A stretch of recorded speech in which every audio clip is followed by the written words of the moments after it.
இந்த இலுமினாட்டிகளை பற்றி நிறைய வீடியோக்கள் வந்திருக்கு, நிறைய கதைகள் வந்திருக்கு, நீங்களும் படிச்சிருப்பீங்க. எப்படி ஒரு கட்டத்தில் இந்த ஹிப்பி கலாச்சாரம் வந்ததோ அதே மாதிரி இந்த இலுமினாட்டின்றது ஒரு கட்டத்தில் அது அடங்கி போன விஷயம் அப்படின்னு சொல்ல முடியாது. இன்னமும் அந்த இலுமினாட்டிகள் அரசியல், பொருளாதாரம், வர்த்தகம் இது போன்ற பல துறைகளில் இலுமினாட்டிகள் இருக்காங்க. நம்புகிறவங்க, அழுத்தமாக நம்பக்கூடிய மனிதர்கள் இன்னமும் இருக்காங்க.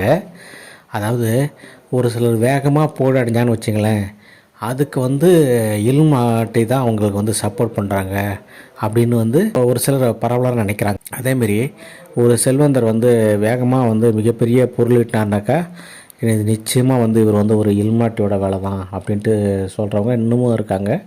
பட் அதுக்கெலாம் ஆதாரங்கள் எதுவும் இல்லை. மனிதர்களுக்கு மர்மம் பிடிக்கும் இல்லையா, அந்த சீக்ரெட் ரொம்ப பிடிக்கும், சுவாரஸ்யங்கள் ரொம்ப பிடிக்குன்றதுனால அந்த இருட்டு பக்கங்கள் மனிதர்களுக்கு ஒரு மிக சுவாரஸ்யமானது. அதாவது பொய்களை அந்த பேய்களை எப்படி மனிதர்கள் ஒரு பயத்தோடும் சுவாரஸ்யத்தோடும் அணுகிறாங்களோ அதேமாரி இந்த இலுமினாட்டியும் ஒரு பயத்தோட சுவாரஸ்யத்தோட இன்னமும் இருக்காங்க அப்படின்னு நம்பக்கூடிய மனிதர்கள் நிறைய இருக்காங்க. ஆகவே நம்ம நம்புகிறோமோ இல்லையோ, ஆனால் அவங்கள பற்றி தெரிஞ்சுக்கிறது நல்லது தானே, அதில் கொஞ்சம் சுவாரஸ்யமாக இருக்கும்ல. அதனால தான் இன்றைக்கி இந்த இலுமினாட்டிகளை பற்றி இன்றைக்கி இன்று ஒரு அரிய தகவலில் நம்ம பார்க்க போகிறோம். வீடியோ ஸ்கிப் பண்ணாமல் கவனமாக பாருங்கள். அதே நேரத்தில் சப்ஸ்கிரைப் பண்ணுங்கள். ஏன்னா டெய்லி ஒரு வீடியோ வரப்போகுது, அதுவும் அரிய தகவல்களோட வரப்போகுது. அது ரொம்ப பெருசாக இல்லாமல் சின்ன சின்னதாக ஷார்ட்டாக ஸ்வீட்டாக சுவாரஸ்யமாக கொடுக்க போகிறேன். ஸோ ப்ளீஸ் சப்ஸ்கிரைப் பண்ணிவிட்டு தொடர்ந்து கேளுங்க. இந்த இலுமினாட்டின்ற சொல் லத்தீன் மொழியிலேருந்து வந்ததுங்க. இதுக்கு அர்த்தம் என்னன்னு கேட்டிங்கன்னா, ஒளி பெற்றவர்கள், அதாவது அறிவால் வீழ்ச்சவங்க அப்படின்ற இதுக்கு பொருள். இந்த இலுமினாட்டிகளோட ஆரம்ப கதை என்னன்னு பார்த்தீங்கன்னா, 1776 ஜெர்மனியின் பவேரியா பகுதியில் அடம் வைஸ் ஹவுப் என்ற பேராசிரியர் பவேரியன் இலுமினாட்டி என்ற ஒரு ரகசிய அமைப்பை உருவாக்கியிருக்கு. அந்த காலத்தில் இந்த அரசர்களோட அடக்குமுறை, அப்புறம் மதத்தினோட அதிக கட்டுப்பாடு, இதுக்கெல்லாம் எதிராக அறிவியல், சிந்தனை சுதந்திரம் வளர வேண்டும் என்பது இந்த இலுமினாட்டிகளோட நோக்கமாக இருந்தது. அதனால இந்த அமைப்பை அவங்க உருவாக்கி. ஏன் அப்புறம் இலுமினாட்டி தடை செய்யப்பட்டுச்சுன்னு கேட்டிங்கன்னா, அரசுக்கும் தேவாலயத்திற்கும் எதிராக இவங்க செயல்படுறாங்கன்ற சந்தேகத்தினால 1785 இந்த அமைப்பை தடை செஞ்சிட்டாங்க. அதன் பிறகு இது அதிகாரப்பூர்வமாக அந்த அமைப்பு இல்லைன்னு சொல்லப்படுது. ஆனால் உலகம் முழுதும் இந்த இவங்களை பற்றின மர்ம கதைகள் பரவிட்டே தான் இருக்குது. ஆனால் இங்கேருந்து தான் சுவாரஸ்யமான கற்பனைகள், சதி கோட்பாடுகள், அந்த கான்ஸ்பிரசி தியரிஸ் தொடங்குது. பலர் என்ன நம்புகிறாங்கன்னா, இலுமினாட்டி இன்னும் ரகசியமாக இயங்குகிறாங்க, உலகின் அரசியல், பொருளாதாரம், மீடியா, வங்கி அமைப்புகள் அனைத்திலும் அவங்க தான் கட்டுப்படுத்துகிறாங்க அப்படின்னு பலர் நம்புகிறாங்க. இந்த இலுமினாட்டியோட சின்னங்களாக எது தெரியுமா இருக்குது? மக்கள் அதிகமாக பேசுகிற சில சின்னங்களை பார்த்தீங்கன்னாக்கா, ஒரே ஒரு கண், இது ஒரு அவங்களோட சின்னம். அப்புறம் முக்கோணம், இதெல்லாம் இலுமினாட்டியோட சின்னம் அப்படின்ட்டு அவங்க நம்புகிறாங்க. அதோட அமெரிக்க $1 நோட்டில் உள்ள கண் சின்னம் இருக்குல்ல, இது இலுமினாட்டினோட சின்னம் அப்படின்னு நம்புகிறாங்க. இவையெல்லாம் இலுமினாட்டி சின்னங்கள்னு கூறப்படுது.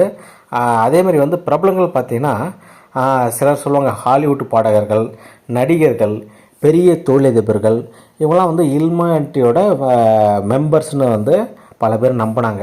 ஆனால் இதுக்கெலாம் எந்த ஆதாரமும் இல்லை. உண்மை என்னென்னா, வரலாற்றில் இலுமினாட்டின்ற அமைப்பு இருந்தது உண்மைதான். ஆனால் இன்று உலகத்தை கட்டுப்படுத்த ரகசிய அமைப்புன்றது, இந்த அமைப்பு தான் இந்த உலகத்தையே கட்டுப்படுத்துன்னு சொல்கிறாங்கல்ல, அதில் எந்த உண்மையெல்லாம் அதுக்கான ஆதாரமும் இல்லை.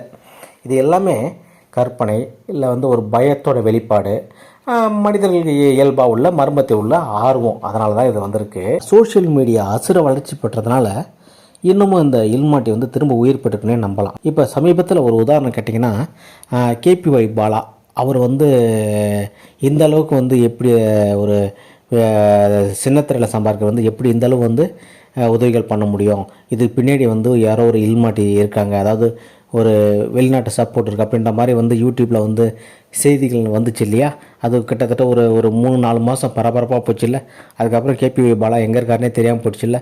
ஸோ இந்த மாதிரி இந்த இந்த இந்த மாதிரி ஆவிகள், பேய்கள், இந்த மாதிரி இன்னும் இலுமினாட்டிகள் இதெல்லாம் சிலர் அதை மங்கி விடாமல் பார்த்துக்குவாங்க. அதை அப்படியே உயிரோடையே இருக்க மாதிரி பார்த்துக்குவாங்க.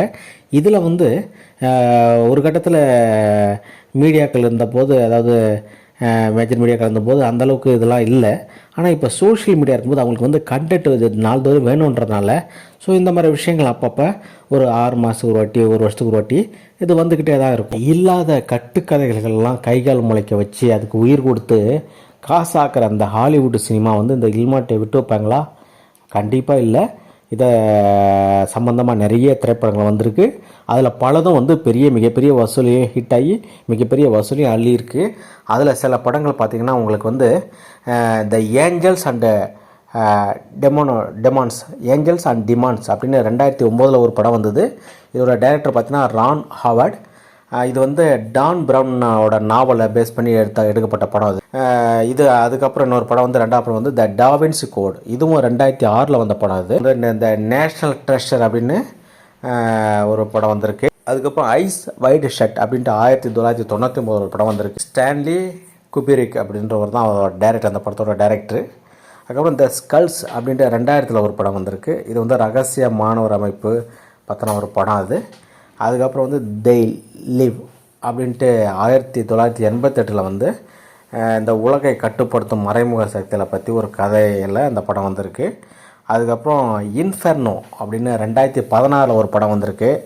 டான் ப்ரவுன் சீரீஸ் இது. அதுக்கப்புறம் டிவி சீரீஸ் பார்த்தீங்கன்னாக்கா மிஸ்டர் ரோபாட். இது வந்து உலக நிதி அமைப்பு பற்றினது, ஷேடோ ஆர்கனைசேஷன் பற்றினது. அதுக்கப்புறம் டார்க்னு ஒரு serial, secret families, hidden control அதை பற்றினது. இந்த மாதிரி வந்து என்டர்டைன்மெண்ட்லேயும் இந்த இல்மாட்டிஸோட பங்களிப்பு வந்து ரொம்ப அதிகமாகவே இருந்தது. சரிங்க, இந்த பேய் பிசாசு பற்றி அதிகம் பேசப்பட்ட நாடுகள் எதுன்னு பார்க்கலாம். இதில் வந்து நம்பர் 1 இருக்கிற நாடு எதுன்னு பார்த்தீங்கன்னா இட்டாலி. அங்கே வந்து சர்ச் அந்த எக்ஸார்சிசம் ஸ்டோரிஸ் வந்து அங்கே அதிகமாமா. அதுக்கப்புறம் யூஎஸ்ஏ, அங்கே வந்து ஹாரர் மூவிஸு, சட்டானிசம் மித்ஸ் வந்து ரொம்ப அதிகன்றாங்க.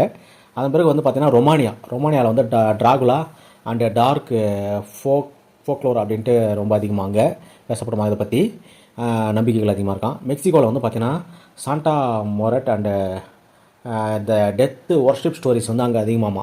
என்னங்க இது, இதில் வந்து இந்தியா இல்லையா? போங்க நீங்கள் வேறு. இந்தியாவில் வந்து எவ்வளோ 1000 பேய் கதைகள் இருந்திருக்கு. ஒவ்வொரு ஊர்லேயும் ஒரு கதை இருக்குங்க, ஏன் ஒவ்வொரு தெருவுக்கும் ஒரு கதை இருக்குது. இதை போய் நீங்கள் இந்தியா இந்த லிஸ்ட்டில் இல்லைனா எப்படி? எனக்கு தெரிஞ்சு வந்து இந்தியா, சீனாலாம் வந்து கண்டிப்பாக நிறைய பேய் கதைகள் உள்ள நாடு தான். ஆனால் இதுக்கெலாம் வந்து எந்த ஆதாரமும் இல்லைல்ல. இது வந்து நம்ம வந்து பார்த்தோம்னா இதெல்லாம் லிஸ்ட்டு பார்த்தோம்னா வந்து வளர்ந்த நாடுகள் இதில் போட்டிருக்காங்க. அதாவது வரலாற்று அடிப்படையில் பதிவு செய்யப்பட்ட நாடுகள் மட்டும் தான் லிஸ்ட் பண்ணியிருக்காங்க. இது நம்ம இந்தியாவில் இல்லாத பேய் கதைகளே இல்லை. ஒவ்வொரு ஊருக்கும் வந்து லட்சக்கணக்கான ஆயிரக்கணக்கான கதைகள் இருக்குது. ஸோ கண்டிப்பாக நம்ம தான் அதில் நம்பர் 1 இருக்கும்னு நினைக்கிறேன்.